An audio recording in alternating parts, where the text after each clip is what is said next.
South India shopping mall the wedding Mantra సరికొత్త wedding collection South India shopping mall.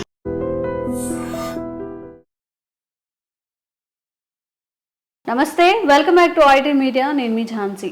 So stock market లేదా mutual funds ఇవన్నీ చూసుకుంటున్నప్పుడు market down అవుతున్నప్పుడు అందరికీ భయం వేస్తూ ఉంటుంది కదా. సో అప్పుడు మన పోర్ట్ఫోలియో అనేది ఎలా మేనేజ్ చేయాలి, ఏ స్ట్రాటజీస్ యూజ్ చేయాలి, ఈ విషయం తెలుసుకుందాం. ప్రస్తుతం అంతా ఉన్నారు certified financial planner Anil Kumar Bachchu garu. నమస్తే సార్. నమస్తే అండి. సో చాలామంది ఈ మార్కెట్ ఫ్లక్చువేషన్స్ జరిగినప్పుడు చాలా భయపడుతూ ఉంటారు. How can we manage on that situations? మీ ఫస్ట్ క్వశ్చన్ ఫస్ట్ ఆన్సర్ చేద్దాము. భయపడతా ఉంటారు. ఫస్ట్ థింగ్ చేయాల్సింది ఏంటంటే మార్కెట్స్ ఫాలో అవుతున్నప్పుడు ఏంటంటే don't panic and cell. So చాలామంది ఏం చేస్తారంటే ప్యానిక్లో అమ్మేస్తూ ఉంటారు. సో నష్టం ఎంత వచ్చినా సరే ఎంతో కొంత రికవర్ అవుతుందనే భయంతో, అంటే డబ్బులు ఎంతో కొంత అవుతుందని అమ్మేస్తూ ఉంటారు అనమాట. సో ఫస్ట్ థింగ్ చేయాల్సింది ఏంటంటే స్టే కామ్. కొంచెం పోర్ట్ఫోలియోని అసెస్ చేసుకోవడం వెరీ ఇంపార్టెంట్. అమ్మడం కన్నా కూడా until unless very rare event ఉంటే తప్ప, నీకు డబ్బులు ఇమ్మీడియట్గా అవసరం ఉంటే తప్ప.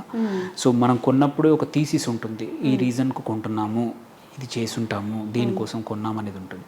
అంటిల్ అన్లెస్ అది చేంజ్ అవ్వకపోతే కొంచెం stay calm, then assess portfolio ఒకసారి కొంచెం చూసుకొని ఇంతకు ఏంటి మనం ఈ స్టాక్ పడిపోవడానికి కారణం ఓన్లీ ఈ స్టాకా, బ్రాడ్ ఇండెక్సా, లైక్ యుద్ధం జరుగుతున్నప్పుడు ఆర్ ఎక్కడో ఏదో పెద్దది జరిగినప్పుడు అన్నీ పడిపోతాయి. కోవిడ్ టైంలో అన్నీ పడిపోయాయి. సో దేర్ ఇర్రెస్పెక్టివ్ అక్కడ స్టాక్ ప్రాబ్లం కాదు, నువ్వు ఒక డిసిషన్ తీసుకున్నావు ఈ స్టాక్లో ఇన్వెస్ట్ చేస్తున్నాను అని.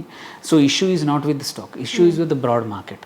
అలాంటప్పుడు there is no point broad market మళ్ళీ వస్తుందా లేదా. సో ప్యానిక్లో అమ్మడం కన్నా ఒక ఫ్యూ మినిట్స్ వెయిట్ చేసి కొంచెం ఆలోచించి ఇంతకు ఎందుకు జరుగుతుంది ఈ విషయం, ఇది ఎందుకు పడిపోతుంది అని తెలుసుకొని, ఇది బ్రాడ్ మార్కెట్ కానీ ఇట్లాంటివి అయినప్పుడు ఆగి రికవర్ అయ్యే అవకాశాలు ఉన్నాయి.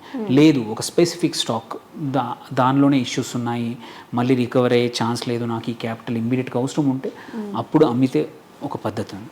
సో అందుకే ప్యానిక్ కాకపోవడం ఫస్ట్ ఇంపార్టెంట్. సో మీరు చూసుకుంటే చాలా మటుకి ఎవరైతే ప్యానిక్గా సెల్ చేస్తారో వాళ్ళు ఎప్పుడు దేర్ ఆల్వేస్ ఏమవుతుందంటే ఇట్స్ వెరీ, ఒకసారి లాస్ అయిపోయాక మళ్ళీ రావడం కూడా కష్టం మార్కెట్లోకి, భయంతో ఉంటారనమాట. సో అలాంటి వాళ్ళు actually the go back and ఇంకా బ్యాడ్ ఇన్వెస్ట్మెంట్స్లో ఇన్వెస్ట్ చేసే అవకాశాలు ఉన్నాయి. సో అందుకోసం ప్యానిక్ అవ్వకుండా కామ్గా ఉండాలి. సెకండ్ ఇంపార్టెంట్ థింగ్ ఏంటంటే ఇట్లాంటి టైంలో డైవర్సిఫై చేసుకోవాలి, రిస్క్ని రెడ్యూస్ చేసుకోవాలి.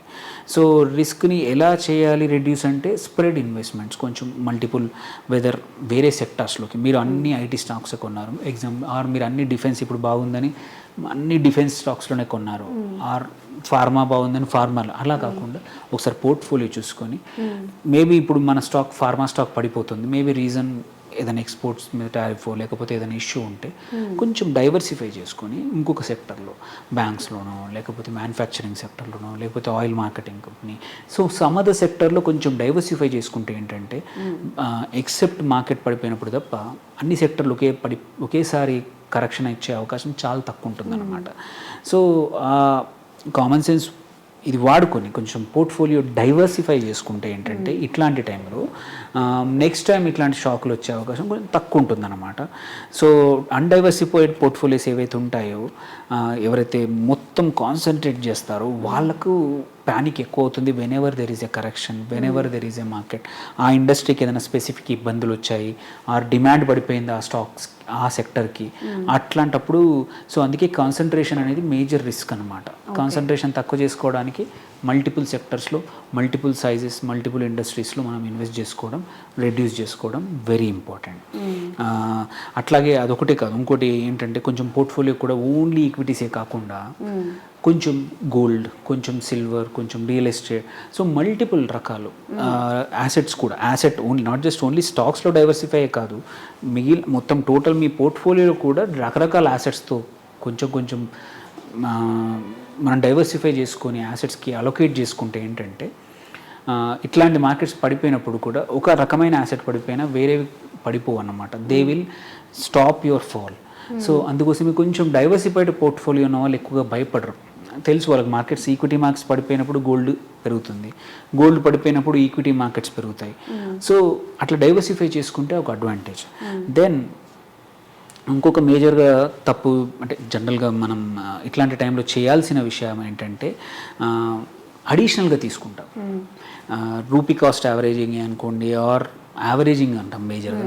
సో మీకు తెలుసు ఆ స్టాక్ బాగుంది, సమ్ అదర్ రీజన్ వల్ల స్టాక్ కరెక్ట్ అయింది, ఆ ఇండస్ట్రీ బాగపోవడం వల్ల ఏదో భయంతో జరిగింది.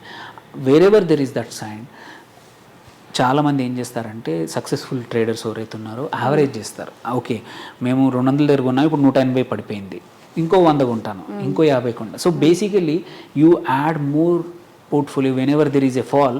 నీకు తెలుసు ఫండమెంటలీ ఆ స్టాక్ బాగుంది, దాని సేల్స్ బాగున్నాయి, ప్రాఫిట్స్ బాగున్నాయి, మేనేజ్మెంట్ బాగుంది, ప్రోడక్ట్స్ అన్నీ బాగున్నాయి, ఫోర్కాస్ట్ బాగుంది.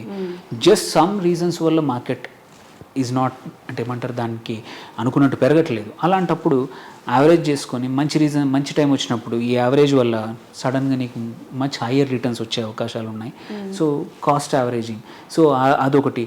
అలాగే కాన్సన్ట్రేషన్ అవాయిడ్ చేయడానికి ఎప్పుడు చేసినా సరే మీరు అన్నట్టు సిప్, మ్యూచువల్ ఫండ్లోనే కాదు స్టాక్స్లో కూడా సిప్ చేసుకోవచ్చు. 50,000 పెడుతున్నాం నెలకంటే 5-6 స్టాక్స్ 7 స్టాక్స్లో ప్రతి నెల ఒక సెట్ డేట్ పెట్టుకొని నువ్వు కన్విక్షన్ ఉన్న స్టాక్స్ని డిసైడ్ చేసుకొని ఆటోమేటిక్గా మనం ఇప్పుడు స్టాక్ సిప్ కూడా వచ్చింది, సొంతంగానే కొనేసుకొని 5,000 అక్కడ, 5,000 ఇక్కడ, 10,000 ఇక్కడ అని మనం డివైడ్ చేసుకొని పోర్ట్ఫోలియోలో ప్రతిసారి యాడ్ చేస్తూ పోతూ ఉంటుంటే ఆటోమేటికలీ డైవర్సిఫై అయిపోతుంది.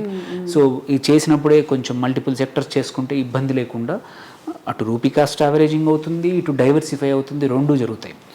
సో ఇవి చేసుకొని మోస్ట్ ఇంపార్టెంట్ ఇంకోటి ఏంటంటే ఇట్లాంటి ఫాలింగ్ టైంలో ఏంటంటే ఏవైనా అన్వాంటెడ్ స్టాక్స్ కొన్నిసార్లు ఏంటంటే మనం కొనేస్తూ ఉంటాం, మనం ఇవాల్యుయేట్ చేయం. చాలామంది చూస్తే 50-100 స్టాక్స్లో ఇన్వెస్ట్ చేస్తారు, అసలు అవి ఇంకా లిస్ట్ అయి ఉన్నాయా లేవా కూడా తెలియదు కొద్దిమందికి. సో వాటిని అలా క్యారీ చేసే కన్నా wherever there is a possibility which is continuously doing cut losses, బయటకు వచ్చేసి ఆ డబ్బుల్ని ఆ ఆపర్చునిటీని ఇంకో దగ్గర ఇన్వెస్ట్ చేస్తే there is a good chance that losses recover అవ్వడం. ఏంటంటే చాలామంది పోయిన చోటే వెతుక్కుందాం అంటే మళ్ళీ దొరుకుతుంది అనే ఆశతో ఏదైతే స్టాక్స్లో పోయిందో అది అట్లే ఉంచుతానులే, పెరిగినప్పుడు అమ్ముతా అనుకుంటాం. మనం 10,000 పెట్టాము, 5,000 అయింది, అది మళ్ళీ అయ్యేంతవరకు వెయిట్ చేసే బదులు 5,000 అక్కడ బుక్ చేసుకొని లాస్ పోతే పోనీ, ఏదైతే పెరుగుతున్న చోట 5,000 పెడితే తొందరగా నీ లాస్ అనేది రికవర్ చేసే అవకాశం ఉంది. సో ఇది చాలామంది చేయరు. సో ఇట్లాంటి టైంలో ఏంటంటే whichever stocks which are స్పెసిఫిక్గా ప్రాబ్లమ్స్ ఉన్నాయి అది పడిపోయినప్పుడు రూత్లెస్గా it is better to book losses, come out than ఏమంటారు మనం బలవంతంగా అక్కడే వెతుక్కుండా ఉండడం కన్నా వెయిట్ చేయకుండా ఇట్లాంటి టైంలో మార్కెట్స్ ఫాలింగ్ అప్పుడు ఇట్లాంటి క్లీనప్ చేసుకొని పోర్ట్ఫోలియో అసెస్ చేసుకుంటే వెరీ డిఫికల్ట్ టైం అయినా సరే ఈ యాక్షన్ వల్ల, ఈ మేనేజ్మెంట్ వల్ల నీ పోర్ట్ఫోలియో క్లీనప్ అవుతుంది, హెల్దీగా ఉంటుంది. మళ్ళీ నెక్స్ట్ పెరిగినప్పుడు నీ పోర్ట్ఫోలియో కూడా you will see very good returns అనమాట. ఓకే కన్సిస్టెన్సీ అనేది కీ పాయింట్ మ్యూచువల్ ఫండ్స్లో కానీ స్టాక్లో కానీ. Yes, thank you sir. Thank you.